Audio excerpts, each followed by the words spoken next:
Halo Sobat Rupiah, saat ini telah hadir bersama kita Ibu Yunita Resbisari, Direktur Eksekutif Senior, Kepala Departemen UMKM dan Pelindungan Konsumen Bank Indonesia. Nah, kita akan berbincang-bincang mengenai penyelenggaraan KKI. Ya. Nah, ini KKI ini yang tahun 2023 ini ada, kalau nggak salah sudah penyelenggaraan yang ke-8, ya. Iya, betul. Itu artinya sejak 2016 kegiatan ini berlangsung terus dan kayaknya berkembang terus nih. Iya. Itu tentunya ada kira-kira alasannya, latar belakangnya apa nih Bu, ini kegiatan ini terus berkelanjutan Mbak?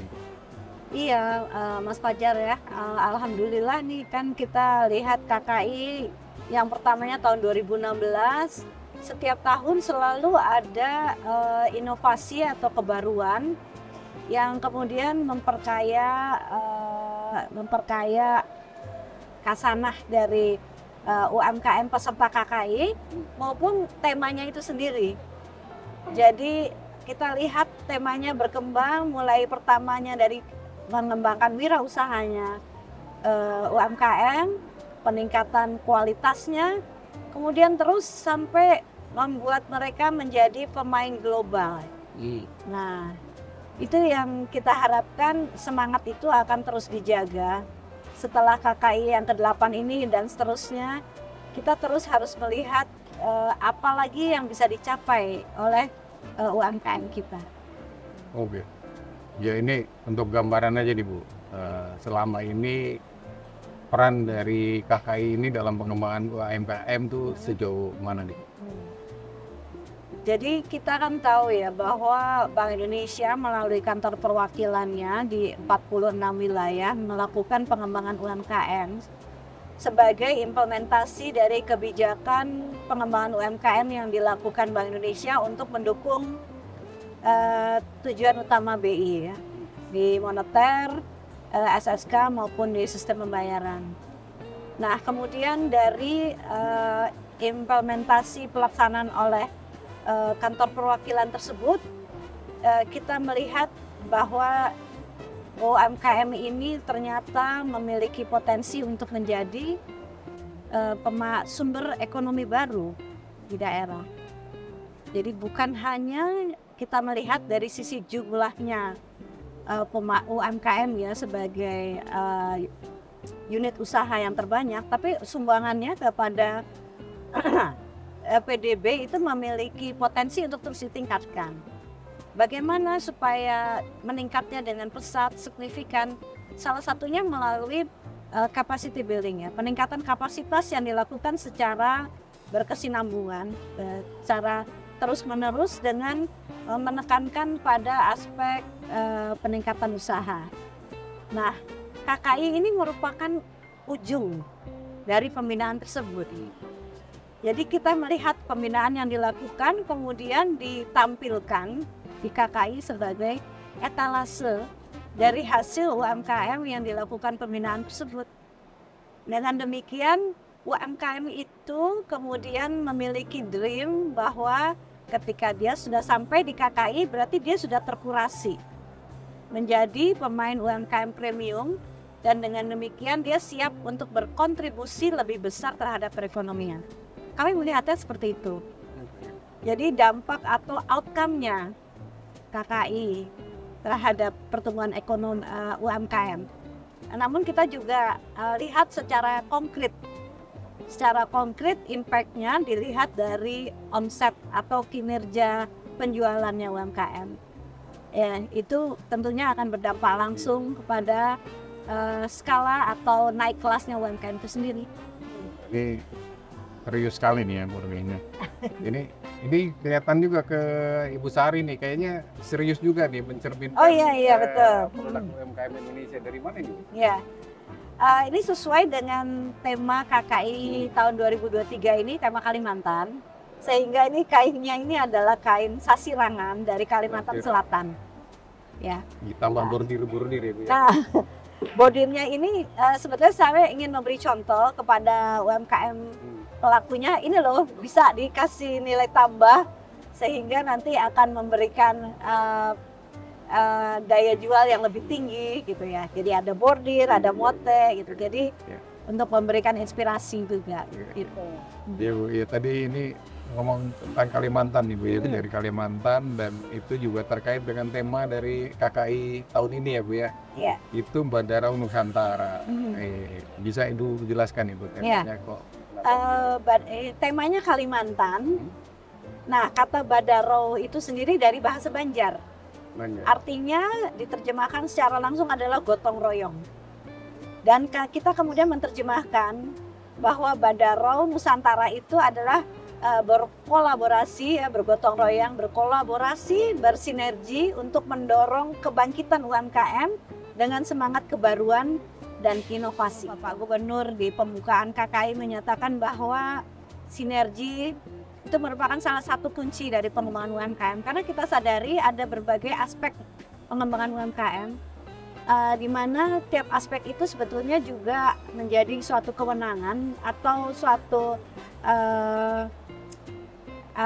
bidang tugas dari kementerian atau lembaga tertentu. Nah, kalau Bank Indonesia mengambil peran di UMKM memang dalam naungan SSK, Stabilitas Sistem Keuangan. Jadi lebih banyak mendorong ke arah untuk fasilitasi pembiayaan. Tapi untuk sampai kepada dibiayai oleh bank, tentu saja kita harus mengembangkan UMKM ini menjadi UMKM yang mandiri, supaya kinerja pembiayaannya juga nanti berlangsung dengan baik. Nah, disitulah makanya kita melakukan pembinaannya mulai dari hulu. Jadi kita nggak langsung menghubungkan fasilitasi pembiayaan, tapi kita mulai dari hulu. Di hulu inilah kemudian dilakukanlah pengembangan UMKM mulai dari pembentukan kelompok, fasilitasi kapasitas, peningkatan kapasitas ya, atau capacity building. Dan di sini kita melihat BI nggak bisa sendirian. Betul.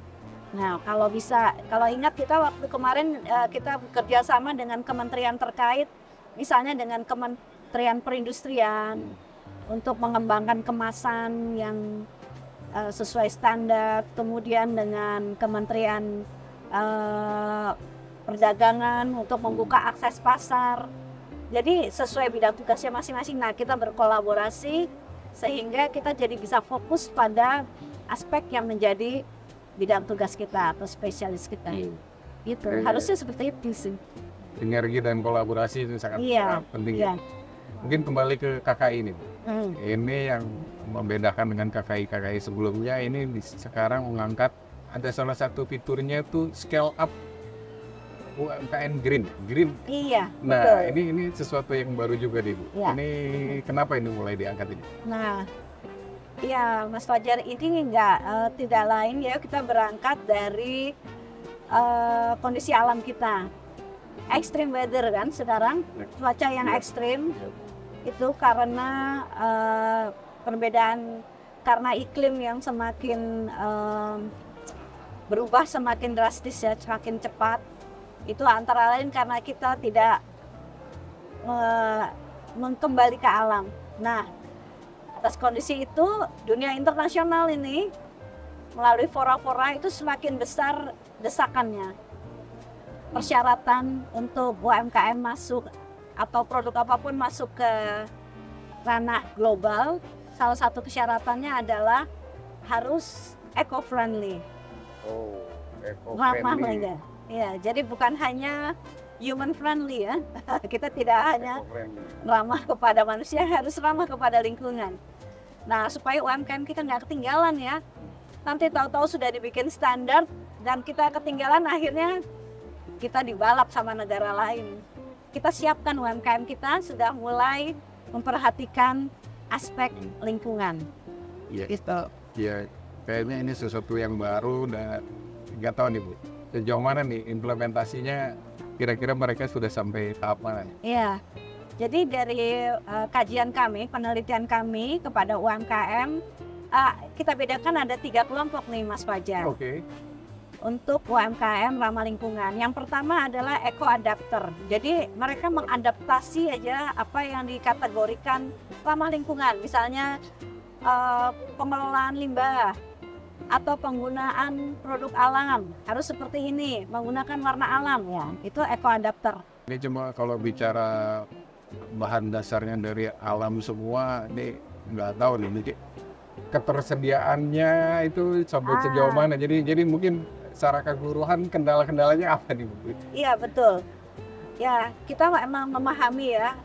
Tentu saja ini bukan sesuatu yang mudah untuk dilakukan karena sesuatu yang baru.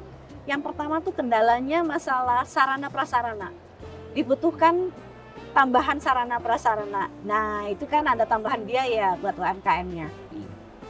Harus ada alat pemintalnya, kemudian alat untuk mengubah menjadi benang. Itu harus ada itu. Terus yang kedua adalah konsistensi dalam menjaga kualitas. Ya. Karena ini masih inovasi, masih coba-coba, terus wah ini disukain. Begitu disuruh produksi agak banyak, agak limbung. Ya. Gitu. Terus yang ketiga kita melihat tantangannya ini adalah dari sisi pasar atau demand ya.